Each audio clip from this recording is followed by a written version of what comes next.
Diserang dan direndahkan politisi Demokrat karena dianggap nggak pantas jadi cawapres Anies, Yeni Wahid beri balasan menohok. Kalau bosmu butuh dukungan, saya emoh. Nyatanya, Paloh lebih pilih Yeni daripada AHY.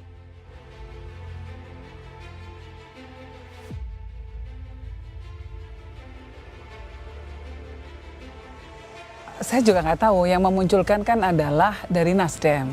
Memang sejak tahun lalu Pak Surya Paloh sudah memberitahu saya bahwa Nasdem menganggap saya memenuhi kriteria yang mereka buat.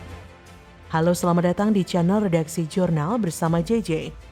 Putri Presiden keempat RI Abdurrahman Wahid Gusdur, Yeni Wahid, dan Wasekjen Demokrat Johnson Sitindaun saling berbalas cuitan di Twitter. Perbincangannya mengenai calon wakil presiden pendamping Bacawa Pres Koalisi Perubahan untuk Persatuan, Anies Baswedan. Polemik itu berawal ketika Johnson mengomentari pemberitaan media massa tentang pernyataan Yeni Wahid yang mengaku punya kedekatan khusus dengan Anies. Menurut Johnson, Yeni Wahid memiliki kualitas yang bagus, tapi kalau untuk menempati posisi wapres di Koalisi Perubahan, Johnson menilai Yeni tidak pas, tidak cocok, dan lebih cocok di koalisi yang lain. Karena kata Johnson, jika KPP menang sebagaimana namanya perubahan, banyak hal yang ingin pihaknya ubah. Ia menilai idealnya cawapres perubahan memang yang selama ini wajahnya merepresentasikan hal itu. Tapi melihat Yeni, Johnson sangat ragu karena dekat dengan pemerintahan saat ini. Ia mempersilahkan siapapun yang selama ini berada dan ikut di rezim saat ini. Tapi pihaknya tetap berada di luar untuk menerapkan perubahan dan menentang Yeni Wahid jadi cawapres Anies dan masuk ke koalisi perubahan. Cuitan Johnson tersebut ditanggapi oleh Yeni Wahid. Yeni menyebut tidak pernah mengajukan diri sebagai cawapres Anies. Ia hanya merespon lamaran yang datang. Saya cuma merespon, bahkan saya malah dukung Mas AHY. Paling cocok jadi wakil Mas Anies. Dah, gitu ya, oke? Songong banget ya politisi Demokrat sampai menghina Putri Gusdur. Bela ketum sampai segitunya.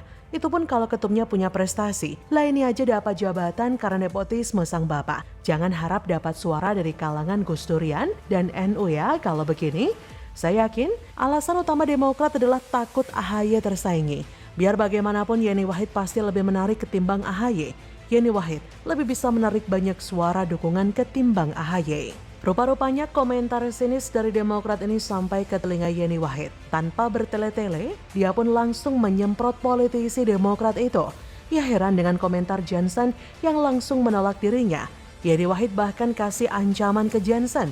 Kalau belum apa-apa dia sudah ditolak, ketika nanti bosnya butuh dukungan, dia nggak akan mau, alias emoh. Yeni bahkan membuat Demokrat makin malu. Yeni bilang dia tidak pernah menyodorkan diri menjadi cawapres Anies. Nama dia muncul begitu saja.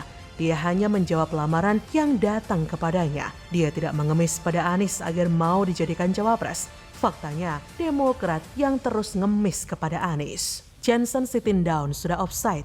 Yeni Wahid jadi cawapres Anies itu wacana yang belum pasti 100%. Tapi dia beranggapan itu sudah terjadi dan protes membabi buta. Demokrat kegeeran dan disemprot Yeni Wahid. Yeni bahkan tidak mengemis jatah cawapres. Dasar, Demokrat aja tuh yang baperan dan lebay saking ngotot kepengin AHY jadi cawapres. Johnson ini tipe politisi yang kalau ngomong nggak pakai otak. Kalau Yeni bagian dari pemerintah, memangnya Yeni dapat jabatan apa di pemerintahan? Nggak ada kan? Bukan menteri, bukan juga komisaris atau direktur utama BUMN. Justru parpol satu koalisinya, yaitu Nasdem, yang masih jadi bagian dari pemerintah. Masih ada 2 kader Nasdem yang jadi menteri. Kenapa Johnson tidak ngomong pendukung koalisi perubahan bakal bingung dengan keberadaan Nasdem? Kalau mau fair, Demokrat desak Nasdem keluar dari pemerintahan secara full dong. Suruh Nasdem tuh tarik semua menterinya. Berani nggak? Demokrat ini memang nggak dewasa. Itulah masalahnya. Demokrat sebenarnya mau mementingkan negara atau mementingkan ambisi AHY. Tiap kali ada sosok cawapres selain AHY, Demokrat langsung sewot dan keluar-keluar sembarangan. Jadi bagaimana menurut Anda?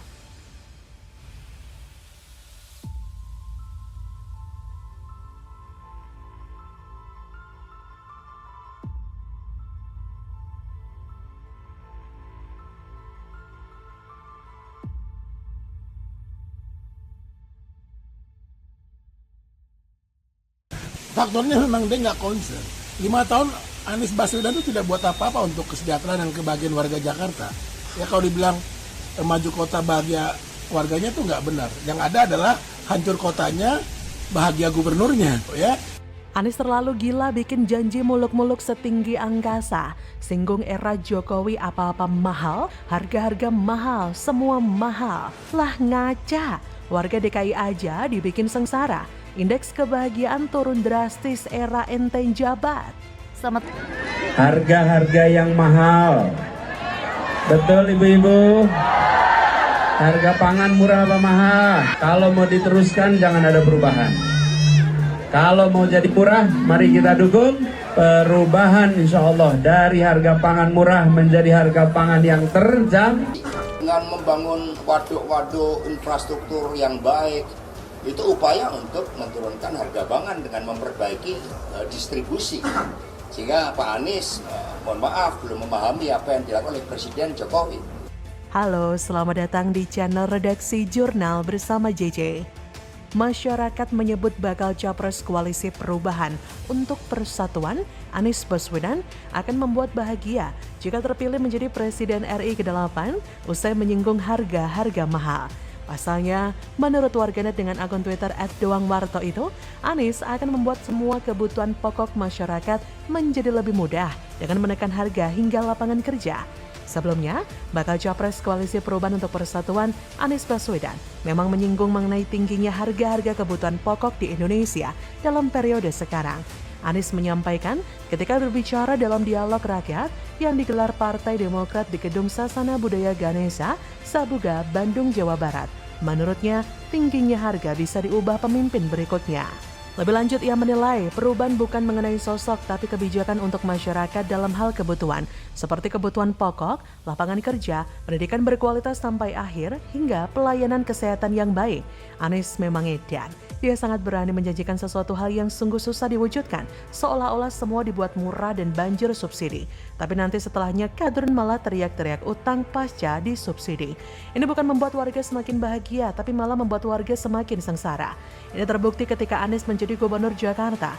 Pengamat kebijakan publik Sugianto mengatakan, Gubernur Anies benar-benar gagal memimpin Jakarta dalam 5 tahun. Ia menjelaskan dengan total APBD sebesar 395,74 triliun tersebut, harusnya Gubernur Anies ini bisa meningkatkan indeks kebahagiaan Provinsi Jakarta.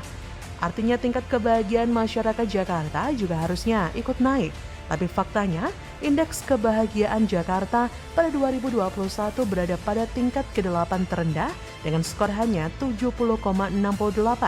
Angka skor kebahagiaan Provinsi DKI Jakarta itu menurun 0,65 poin dibandingkan dengan skor tahun 2017, yaitu 71,33. Informasi data tersebut di atas didapat dari laman resmi BPS. Indeks tentang kebahagiaan daerah provinsi ini diukur menggunakan 3 dimensi. Dimensi pertama diukur berdasarkan kepuasan hidup warga atau life satisfaction, perasaan, affect, dan makna hidup atau eudaimonia. Masih merujuk pada data BPS diketahui, Banten berada di urutan terbawah daerah yang paling tidak bahagia penduduknya di Indonesia dengan nilai indeks angka 68,08. Sedangkan Provinsi DKI Jakarta di urutan ke-8 dengan nilai indeks 70,68.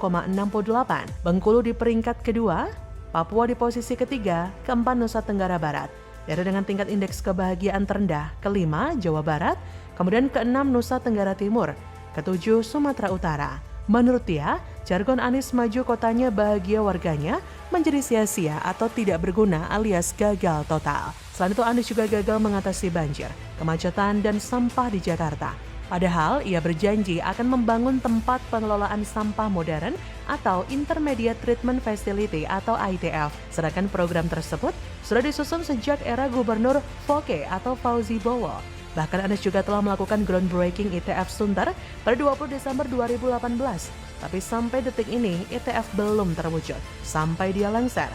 Kegagalan lain Gubernur Anies adalah program rumah DP 0%. Dari target membangun 232.000 lebih unit, sampai saat ini baru berhasil membangun 2.000-an saja.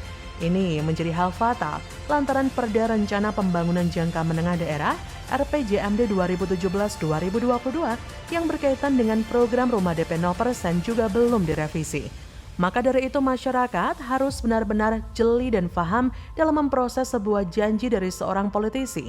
Bisa jadi janji-janji diawali dengan manis di bibirnya, ujung-ujungnya malah pahit di akhir. Jadi, bagaimana menurut Anda?